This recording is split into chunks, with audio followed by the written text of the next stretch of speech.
Na mtazamaji, kitambulisho hicho kinaashiria kuwa wakati wa taarifa za Dira Ya Hope TV umewadia.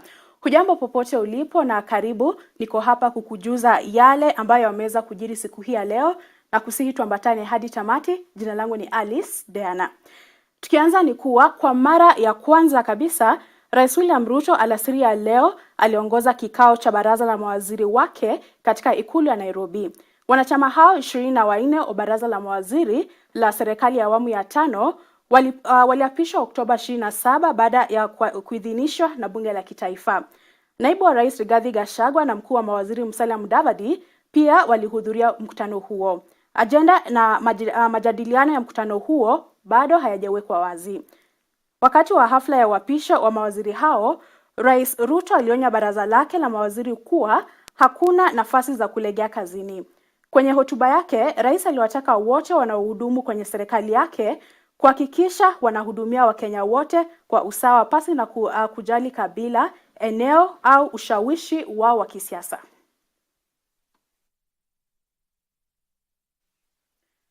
Tukiendelea ni kuwa Rais William Ruto amesema Kenya itajenga kiwanda cha kutengeneza simu ambazo zitauzwa kwa bei ya chini.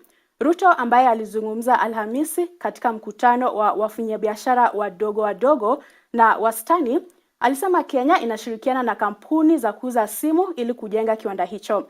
Rais Ruto vilevile alisema kuwa serikali itahamisha 90% ya shughuli zake kutoka kwa mfumo wa sasa hadi mfumo wa kidijitali chini ya miaka 2 kutoka sasa ili kuwezesha Wakenya kupata huduma zote mitandaoni. Mwanahabari wetu Pendo Karima na ripoti hii. The Kenya National Chamber. Wakenya wataanza kununua simu za kisasa kwa bei nafuu kuanzia mwaka ujao kufuatia tangazo la Rais William Ruto kuwa Kenya inapania kuanza kutengeneza simu za kisasa ambazo zitagharimu chini ya shilingi 5,000. Akizungumza katika mkutano mkuu wa kila mwaka wa chama cha kitaifa cha wafanyabiashara na wenye viwanda KNCCI jijini Nairobi, Rais Ruto alisema simu za kisasa za bei nafuu zitawawezesha Wakenya kushiriki katika biashara za kidijitali na kupata huduma za serikali mitandaoni. Which of recent is the... Kulingana na Ruto, Kenya inashirikiana na kampuni za kuuza simu ili kujenga kiwanda hicho. It will become clear that these issues align with the urgent deliverables set out in our plan for rapid socio-economic transformation of our country. Therefore, they resonate powerfully with our government's agenda. Serikali inapania kuhamisha 90% ya shughuli zake kutoka njia ya moja kwa moja hadi mitandaoni chini ya kipindi cha miezi 6 hadi mwaka mmoja ili kuwawezesha Wakenya kupata huduma zote mitandaoni. It is time to upgrade current markets to serve as modern manufacturing centers, complete with shared facilities for small businesses to enable them produce consistently at competitive rates. And I have committed that we are going to modernize our markets countrywide, starting with 20 markets in the city of Nairobi, to be able to ensure that our business people have habitable, decent, healthy environment to carry out their business. Serikali inatengeneza sera zitakazotumika katika uchumi wa tasnia ya ubunifu ili kuwalinda vijana na kuwawezesha kujipatia riziki kutokana na vipaji vyao. We shall have a strong program to support the establishment of innovation hubs for the development of skills, talent, and incubation of startups, and the whole array of services and funding instruments, from funding startups to making sure that we have venture capital so that we can do more research and more trials of what works. Naibu wa Rais Rigathi Gachagua na waziri wa biashara na viwanda Moses Kuria pia walizungumza katika mkutano huo. We are going to have common user facilities not just for manufacturing but for export within our counties. But even further than that, and I want to announce further what we announced yesterday when we met President Ramaphosa, that we are going to build warehouses and common user facilities, not just in our counties, but also in our key markets. listening to the president every day. His leadership revolves around investors, entrepreneurs, the business people, and creating the right environment for business to thrive and for creating wealth. Nikiripotia Dira Ya Hope TV, mimi ni Pendo Karima. Shukran sana Pendo kwa ripoti hiyo. Tukiendelea ni kuwa hatimaye mahakama ya kesi za ufisadi Milimani jijini Nairobi imetupilia mbali kesi ya ufisadi iliyokuwa ikimkabili naibu wa rais Rigathi Gachagua. Kesi hiyo ya ufisadi wa jumla ya shilingi bilioni 7.3 imetupiliwa mbali baada ya mkurugenzi wa mashtaka Nurdin Haji kutuma mahakamani maombi la kuondoa kesi hiyo, akidai hakuna ushahidi wa kutosha ili kufanikisha kesi hiyo. Mahakama hiyo hata hivyo ilidokeza kuwa mshtakiwa anaweza akahitajika kufika mahakamani iwapo ushahidi zaidi utapatikana. There being no objection to the substantive application by the prosecution to have the matter withdrawn under section 87A of the Criminal Procedure Code, the application is hereby granted. Now, the accused persons are hereby warned and informed that they may be rearrested in future and on the same or similar charges. The current government, we want to promise Kenyans that this will never happen again. The police will never be forced to use the judicial system to oppress Kenyans who have a different opinion. Will never again use the judiciary system as a weapon to oppress those who are against our views. It is my desire as a parliamentarian that we actually bring law into place that will make people and officers who take such orders which are illegal from their seniors. Naibu wa Rais Rigathi Gachagua amewataka wafanyabiashara kuunga mkono juhudi za serikali za kudhibiti makali ya njaa ambayo yametokana na ukame. Gachagua amesema itakuwa ni jambo la kusikitisha ikiwa Mkenya atapoteza maisha yake kwa kukosa chakula, ilhali kuna walio na uwezo wa kutoa msaada wa chakula. Akizungumza katika kikao na wafanyabiashara jijini Nairobi, Gachagua alisema serikali inafanya kila liwezalo kutoa chakula cha msaada kwa waathiriwa wa baa la njaa kote nchini. We are having a serious crisis because of the adverse effects of climate change. 4.3 million Kenyans are facing starvation. 2.5 million herds of cattle are dead. There is danger to wipe out our wildlife. And we are having meetings to look for short-term solutions, mid-term and long-term. I want to appeal to all of you to give a hand to the people of Kenya. Tomorrow we have an engagement with our development partners and our business leaders. And I'll extend an invitation to about 10 people from the chamber to represent you so that we agree first on the short-term interventions, which is to mobilize money and food for the people of Kenya. When your leaders come back to you, I want to appeal to you with a lot of humility. If you can afford 100,000, 1 million shillings, 2 million, 3 million, whatever you can, please, let's put the resources together so that we join our development partners, because charity begins at home. Even as we talk to the foreigners to assist us, we must have a local effort. Tukiendelea ni kuwa muungano wa maaskofu wa kanisa la Katoliki nchini KCCB umeelezea hofu yake kufuatia hali ya ukame unaoendelea kuathiri mamilioni ya Wakenya. Viongozi wa Katoliki wakiongozwa naye askofu wa Mombasa Martin Kivuva na wa Nairobi Philip Anyolo wameitaka serikali kuu kutangaza ukame kuwa janga la kitaifa ili kupata msaada na suluhu la kudumu, huku wakitoa wito wa Wakenya na wasamaria wema kuungana ili kusaidia waathiriwa. The current drought situation in the country, especially in the arid and semi-arid regions, has now reached a crisis level. The consequent famine is regrettable and unacceptable. This calls for urgent and decisive actions from all actors.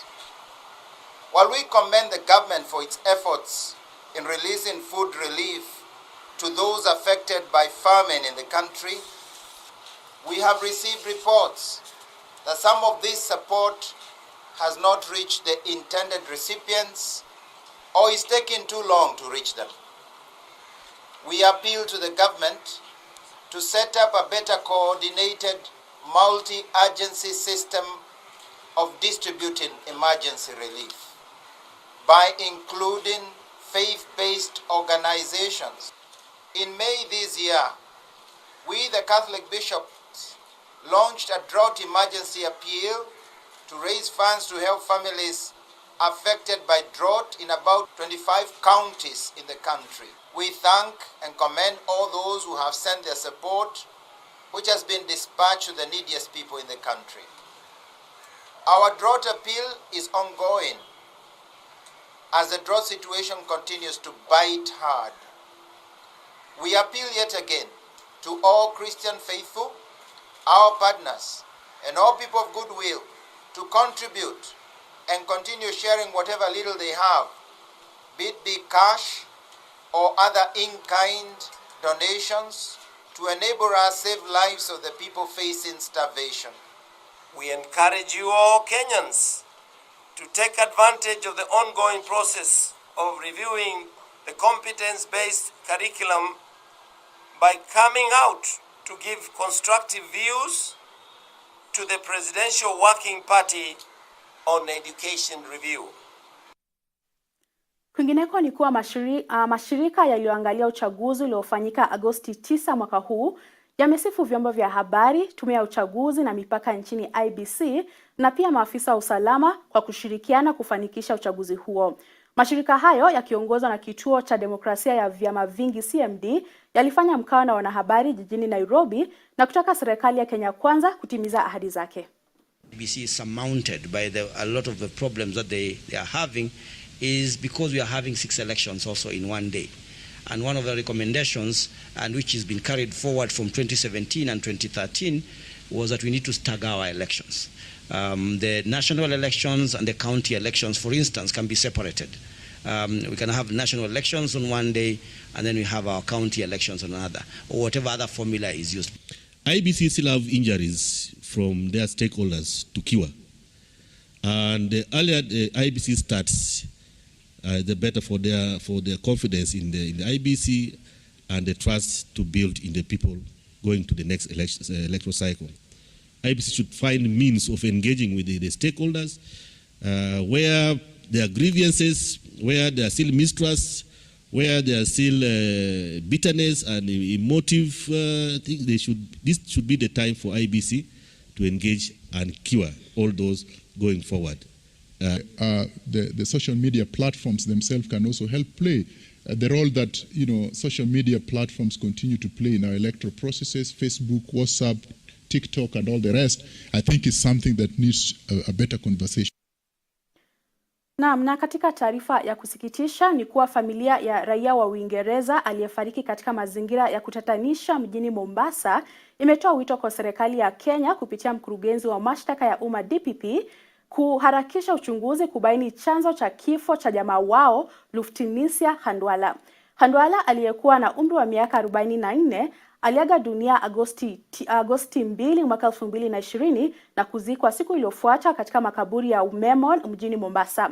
Safari yake ya kurejea Uingereza ilicheleweshwa kufuatia makataa ya kutosafiri nje ya nchi iliyoagizwa na serikali ya Kenya ili kudhibiti kuenea kwa COVID-19.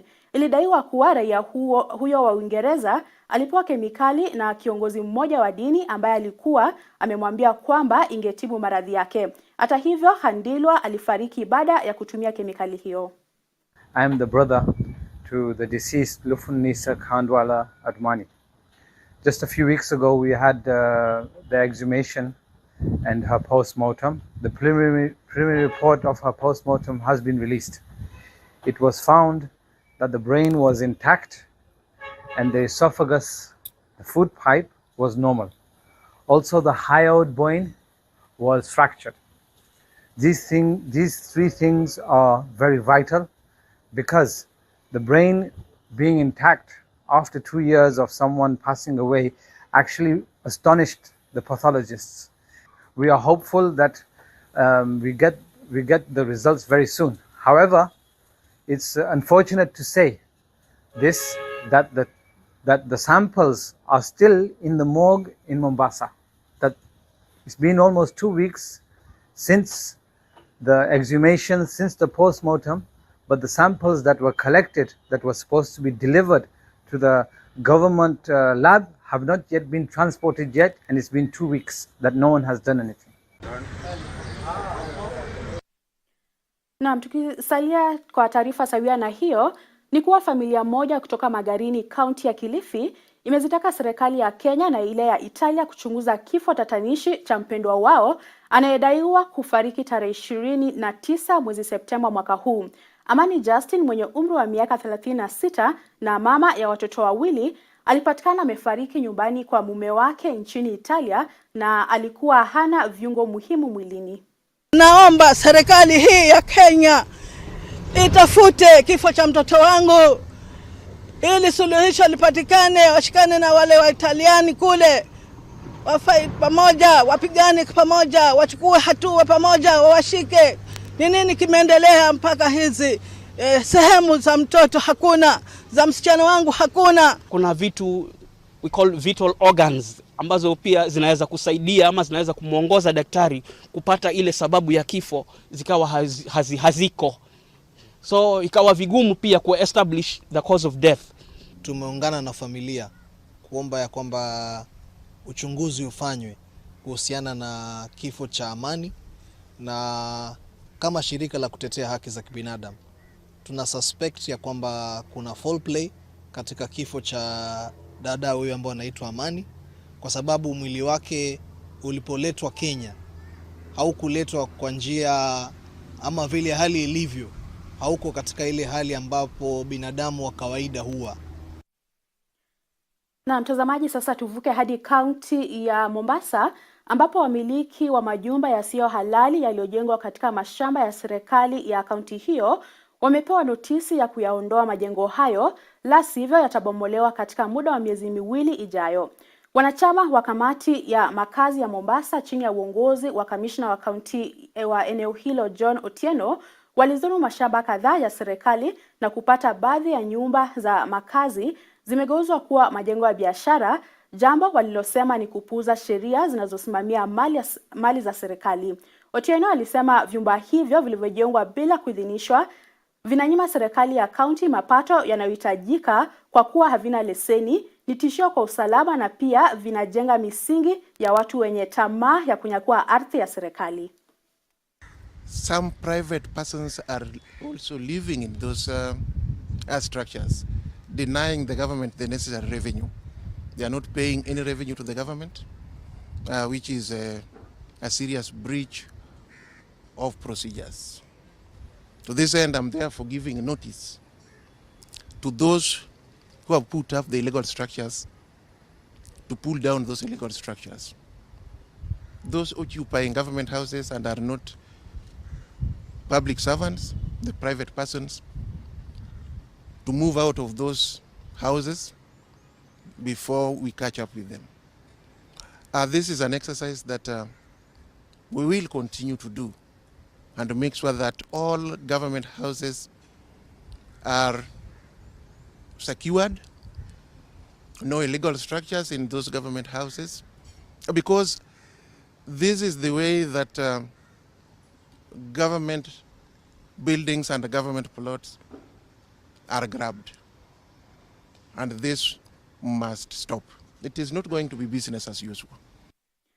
Na katika taarifa za biashara ni kuwa benki ya Faulu imetangaza hatua ya kupanua mpango wake wa kidijitali ili kuboresha utoaji wa huduma zake. Akizungumzia uboreshaji huo, mkurugenzi mkuu wa benki hiyo Apollo Njoroge alisema wanaamini hatua hii itawezesha watu wengi zaidi, hasa vijana, kupata mikopo ya viwango vya chini kwa urahisi. And today is a big day. We celebrate the launch of what we are calling a revised customer value proposition.